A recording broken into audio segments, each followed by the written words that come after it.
Voilà, que l'Adonai Yahushua vous bénisse abondamment et que sa paix nous soit accordée pendant ce temps où l'humanité est troublée, pendant ce temps où l'humanité est pleine de confusion, je vous dis, des enseignements qui viennent de par-ci, par-là, de confusion, de gens qui ne sont pas dans la vérité mais qui font de miracles, de gens qui sont dans la vérité mais qui ne font pas de miracles.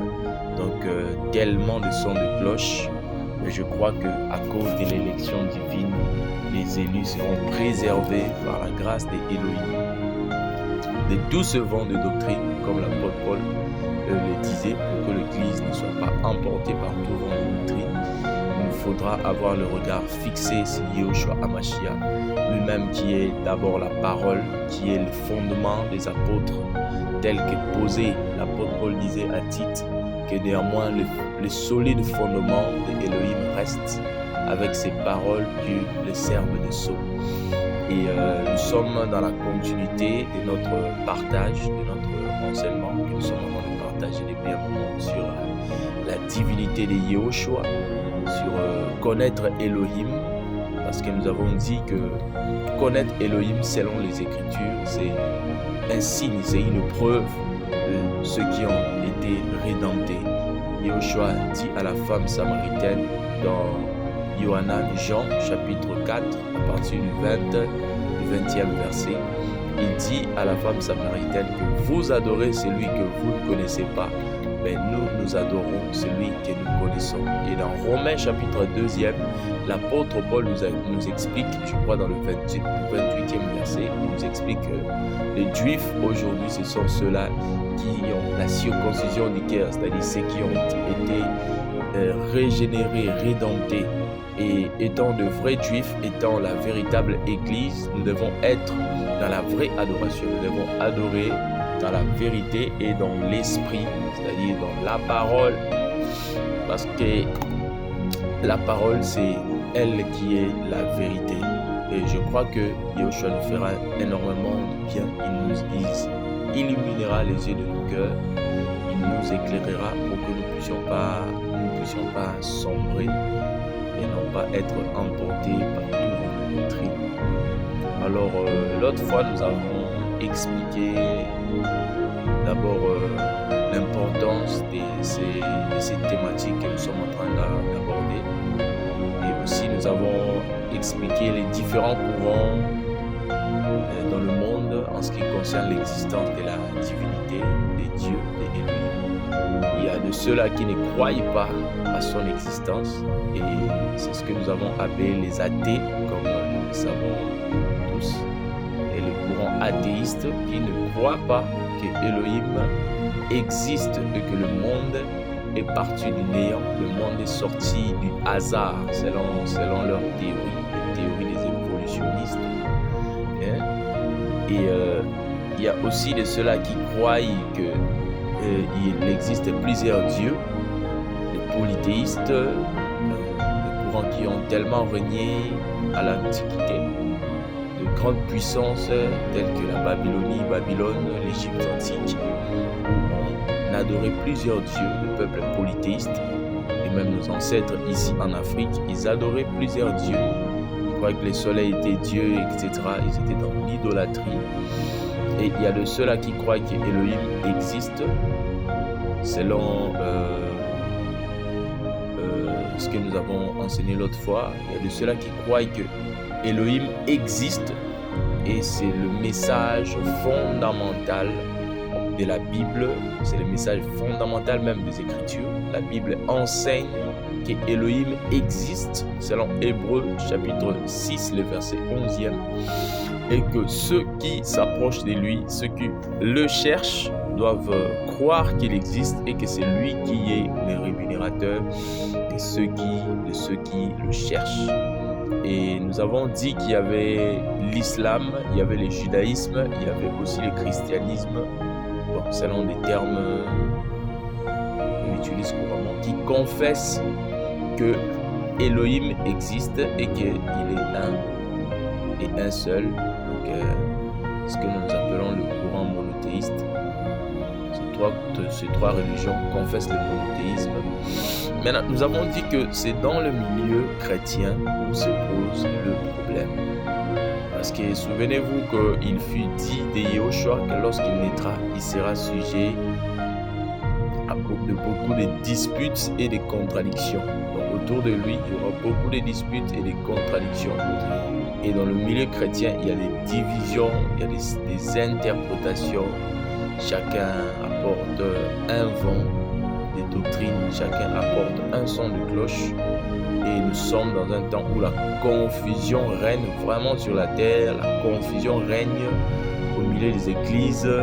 Il y a de ceux-ci qui ne prêchent pas la parole, mais qui font des miracles. Il y a certains prédicateurs de la parole qui ne font pas de miracles. Donc, tellement de doctrines, tellement de confusion, frères et sœurs. Mais je crois que Yahushua nous a accordé la grâce de par son élection éternelle de nous préserver et de nous garder dans la sainte doctrine, dans la parole, pour que nous ne soyons pas emportés, pour que nous ne soyons pas égarés. Et l'apôtre Paul disait à Timothée que les solides fondements d'Élohim restent avec ces paroles qui lui servent de sceau. Quand bien même les faux prophètes s'élèveront, quand bien même il y aura des vents de doctrine qui emporteront plusieurs, mais néanmoins les élus ne seront pas séduits, resteront attachés à la parole parce qu'ils connaissent la voix du berger. Donc que Yahushua HaMashiach vous bénisse abondamment.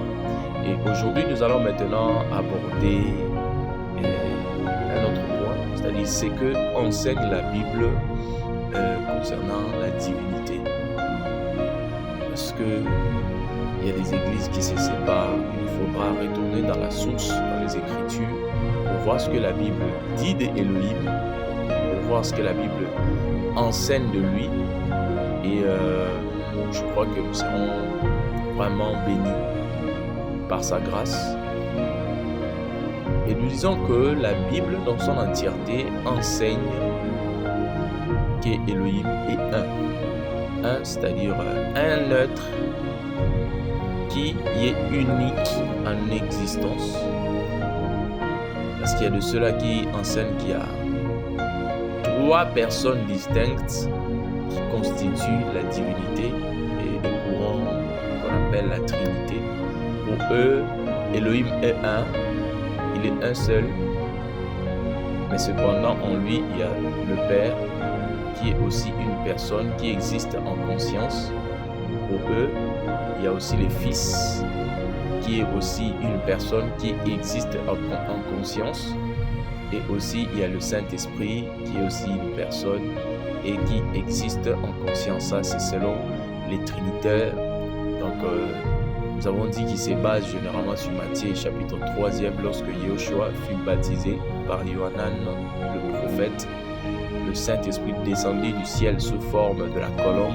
Le Père parlait du haut des cieux. Et puis Yahushua le Fils était sur la terre pour eux.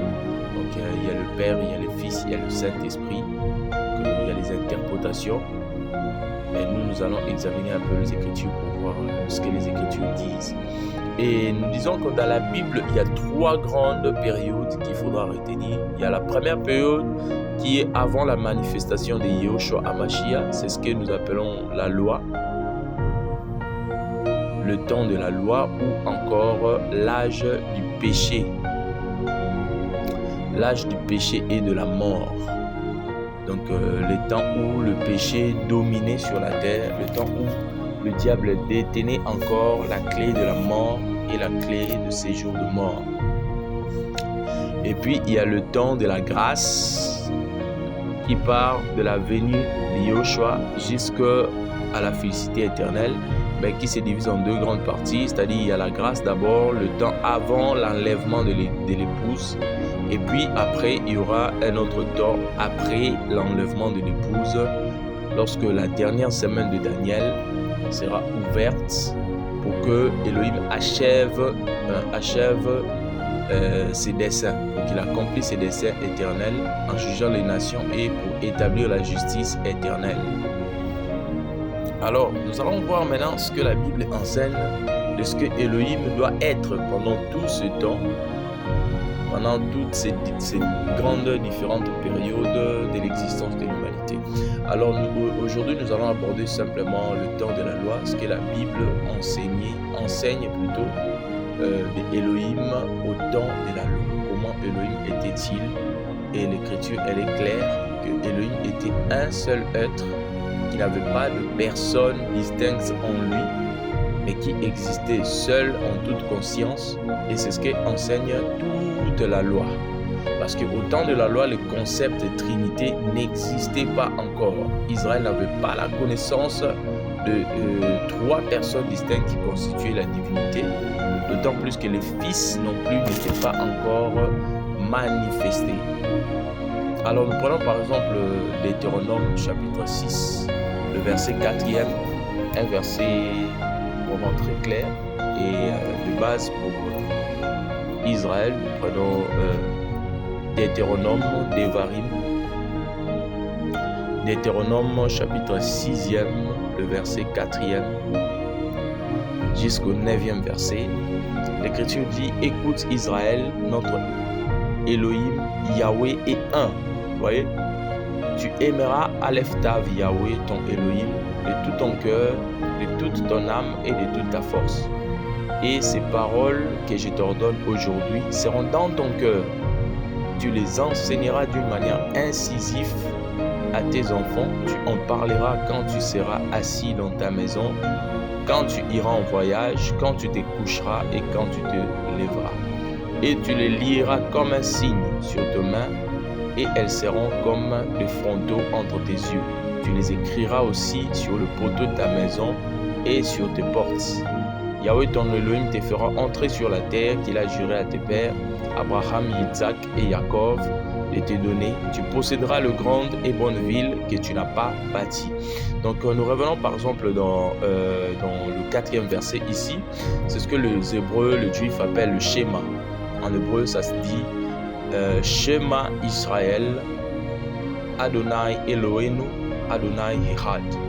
C'est ce qui veut dire que écoute Israël, Adonai ton Elohim, Adonai ton Dieu est un. Echad. Donc Elohim est un. Et c'est la foi fondamentale qu'avait Israël. Et Yoshua lui-même le confirme dans Marc 12, 28 à 31. Il dit que c'est le tout premier de tout le commandement. Le premier de tout le commandement, c'est que Elohim est d'abord un, et il faut que nous puissions l'aimer de tout notre cœur. Donc ici, dans la version de la Bible que j'ai, la Bible de Yoshua Mashiach, la BJC, il dit: tu aimeras Aleph Tav Yahweh ton Elohim. Donc c'est-à-dire Aleph, c'est la première lettre de l'alphabet hébraïque, Tav c'est la dernière lettre. Il dit, quand il dit tu aimeras Aleph Tav, c'est-à-dire en premier lieu jusqu'au dernier lieu, parce qu'il est Aleph, il est Tav, il est Alpha, il est Oméga, il est le premier et il est aussi le dernier, c'est-à-dire en premier lieu, en dernier lieu, il faudra que nous reconnaissions d'abord que Elohim est un seul et que nous puissions l'aimer de tout notre cœur. Et c'est le premier de tout le commandement. Et vous verrez que dans tout le verset que je vais citer ici, dans l'Ancien Testament, Elohim confirme son unicité, son existence unique en tant qu'être. Et par exemple dans Exode 20, du 3e au 5e verset, il se présente, commence à donner les décalogues par dire qu'il est Elohim unique. Vous voyez, il est un, il est Elohim unique, et le peuple d'Elohim ne peut pas l'associer à une autre personne, à une autre divinité. Et il insiste dessus pour dire qu'il est un Dieu jaloux.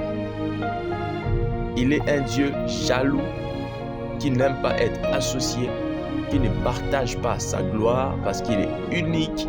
Il est un en existence, il est un même dans la création. Celui qui a créé toutes choses seul. Vous voyez? Par exemple, si vous prenez encore Deutéronome 5, 7 à 10, il insiste à ce que ce commandement soit enseigné aux enfants, gardé jalousement au milieu d'Israël. Si vous prenez par exemple Deutéronome 32, verset 39, Elohim continue à insister, à démontrer qu'il est seul Elohim et c'est lui seul qui a délivré Israël. C'est lui seul qui l'a transporté dans le pays de la promesse. Si vous prenez par exemple Psaume 86, verset 10e, il confirme encore qu'il est un seul. Et parce que les Trinités ont souvent l'habitude d'utiliser Genèse 3, lorsque Elohim dit « Créons l'homme à notre image ». Par exemple, si vous prenez Ésaïe 44, verset 24, Elohim dit que c'est seul que j'ai créé les cieux, c'est seul que j'ai créé la terre, c'est seul que j'ai tout fait seul. Il dit cela seul. Vous voyez? Or, au temps de la loi, Israël avait la connaissance de Elohim unique, c'est-à-dire du Père. Quand bien même vous verrez que le Saint-Esprit opérait aussi, comme par exemple lorsqu'il fallait oindre le prophète, lorsque par exemple dans Samuel, Saül devait retrouver les ânesses de son père, l'Esprit devait saisir Samuel pour prophétiser. Lorsqu'on chantait, l'Esprit avait saisi Saül, même avec Moïse, pour transmettre, affecter les anciens d'Israël de l'Esprit qui agissait en lui. Elohim les a appelés autour du tabernacle et il a pris l'Esprit qui était en Moïse, il les a affectés. Vous voyez, il y avait déjà le Saint-Esprit qui agissait, mais la notion d'une dualité n'existait pas. La notion de deux dieux n'existait pas. La notion de la Trinité n'existait pas au temps de la loi. Parce qu'il n'y a aucune écriture qui le soutient. Il n'y a aucune écriture qui appuie cela au temps de la loi. La Trinité n'a jamais existé au temps de la loi. Israël n'a jamais connu un Elohim trinitaire. Et parce qu'il est immuable, il ne pouvait pas changer pour devenir un Elohim trinitaire. Nous allons aborder toutes ces écritures par la grâce d'Elohim. Et nous allons voir qu'il y a tellement de feux étrangers qui ont pénétré les églises et qui affaiblissent la foi. Vous voyez, il y a beaucoup d'écritures. Par exemple, dans Malachie, chapitre 2, verset 10, l'écriture dit que n'avons-nous pas un seul Père. Donc le Père est un seul et c'est lui qui a créé toutes choses. Vous voyez, si nous prenons par exemple 2 Samuel 7, 22, 1 Chronique 17, 20, Psaume 86, 10, Ésaïe 43, 10 à 11e verset, Ésaïe 42, 6e verset, Ésaïe 44, 6e verset, Ésaïe 44, 8e verset, Ésaïe 44, 24e verset, que nous venons de citer, Ésaïe 45, 6e verset, Ésaïe 45, du 21e au 22e verset, Ésaïe 46, 9e verset, Ésaïe 48, 11e verset, Ésaïe 42, 8e verset, Ésaïe 37, 16e verset, Malachie 2, 10e verset. Vous verrez que dans toutes ces écritures, Elohim se présente comme un être unique et c'est ce que l'Ancien Testament, le Tanakh ou l'Ancienne Alliance enseigne. Vous voyez, l'écriture démontre que l'Ancienne Alliance, l'Ancien Testament enseigne avec force que Yahweh Adonai est absolument un en nombre. Donc il n'y a pas notion de dualité en lui, il n'a pas notion de trinité en lui. Il est un être unique en existence. Comme toi et moi sommes uniques, par exemple, il est unique aussi de la même façon en existence. Vous voyez? Et il insiste lui-même à ce que cette prescription, à ce que cette loi qu'il a donnée dans Deutéronome 6, 4, 5 soit gardée jalousement d'abord dans le cœur du peuple et que les parents devaient garder cela, marquer cela dans le poteau de leur porte, dans leur front, le serrer dans leurs mains et enseigner cela à leurs enfants. Deutéronome 7, 5, 7e à 10e verset, Deutéronome 11e, 18 à 21e verset, prenez Exode 13e, 8 à 10e verset, et puis Exode 13, 14 au 16e verset. Vous verrez que l'Ancien Testament enseigne qu'Elohim est un être unique. Il n'y a aucune notion de la Trinité, il n'y a aucune notion de plusieurs personnes qui forment Elohim, qui forment la divinité. Et cette foi-là que l'Église a confessée depuis le premier siècle. Et Yahushua HaMashiach enseigne que c'est le plus grand, le premier et le plus grand de tous les commandements. Et je crois que c'est ici que nous mettons un point-virgule. Que Yahushua vous bénisse énormément. Et nous allons continuer pour arriver à établir même la véracité biblique en ce qui concerne la divinité de Yahushua. Donc, que l'Adonai vous bénisse abondamment et que sa paix soit votre partage, notre partage en ce temps de la fin. Au nom de Yahushua, disons vraiment Amen, que sa grâce soit avec nous. Nous avons, je crois que nous allons nous retrouver très prochainement. Merci beaucoup.